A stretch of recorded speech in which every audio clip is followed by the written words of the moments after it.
নমস্কার, life with Shipra চ্যানেলের আরেকটি ভিডিওতে আপনাদের সকলকে স্বাগত। আপনারা যদি সয়াবিন মাটনের স্টাইলে খেতে চান বা মাটনের মতো টেস্টে খেতে চান, তাহলে এইভাবে একবার রান্না করে দেখুন। আমি এক বাটি সয়াবিনের জন্য নিয়ে নিয়েছি দুটো বড় সাইজের পেঁয়াজ, স্লাইস করে নিয়েছি একটা বড় টমেটো, তার মধ্যে দিলাম আদা রসুনের পেস্ট 1 টেবিল চামচ, 2 টিস্পুন নুন দিয়েছি, 1 টিস্পুন হলুদ, 1.5 টিস্পুন ধনে গুঁড়ো, 1.5 টিস্পুন জিরে গুঁড়ো, শুকনো কাশ্মীরি লঙ্কার গুঁড়ো দিয়েছি 2 টিস্পুন, 1/2 টিস্পুন দিয়েছি গরম মশলার গুঁড়ো, আর 1 টেবিল চামচ দিয়েছি টক দই।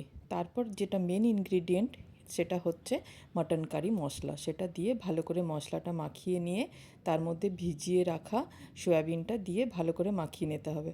তারপর আবারও কাটা আলু, একটা গোটা আলু কেটে রেখেছি, সেটা দিয়ে সেটাও মাখিয়ে ভালো করে এক সাইডে আধ ঘন্টার জন্য রেখে দিতে হবে। এরপর আধ ঘন্টা পর গ্যাসে কুকার বসিয়ে তাতে দিয়ে দিতে হবে 3 টেবিল চামচ সরষের তেল। তার মধ্যে দিচ্ছে একটা তেজপাতা, একটা শুকনো লঙ্কা ফাটিয়ে, এক টুকরো দারচিনি, 3টে ছোটো এলাচ, 2টো লবঙ্গ আর একটু সাদা জিরে। ফোড়নটা একটু ভাজা ভাজা হয়ে গেলে, মানে গন্ধ বেরিয়ে এলে, মাখিয়ে রাখা সয়াবিন আলু মশলাটা দিয়ে দেবো। তারপর 1 মিনিট নাড়িয়ে চাড়িয়ে, ঘড়ি দেখে 1 মিনিট নাড়িয়ে চাড়িয়ে দিয়ে দেবো মশলার বাটি ধোয়া জল, আর একটুখানি জল দেবো যাতে সব কিছু রান্না হয়ে যায়, কারণ আর তো জল দেওয়া যাবে না, সেই জন্য দিয়ে কুকারটা বন্ধ করে দেবো।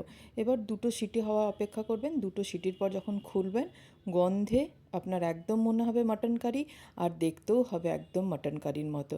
তারপর যদি মনে হয় ঝোলটা, গ্রেভিটা আপনাদের বেশি আছে, তো একটু ফুটিয়ে নেবেন। আমি একটু ফুটিয়ে নিয়েছিলাম। আপনারা যদি একদম মাটনের টেস্টে খেতে চান, তাহলে এইভাবে একবার অবশ্যই রান্না করে দেখুন।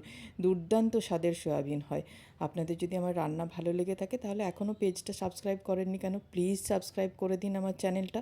ফেসবুক থেকে দেখলে আমার পেজটা সাবস্ক্রাইব করে দিন। ধন্যবাদ।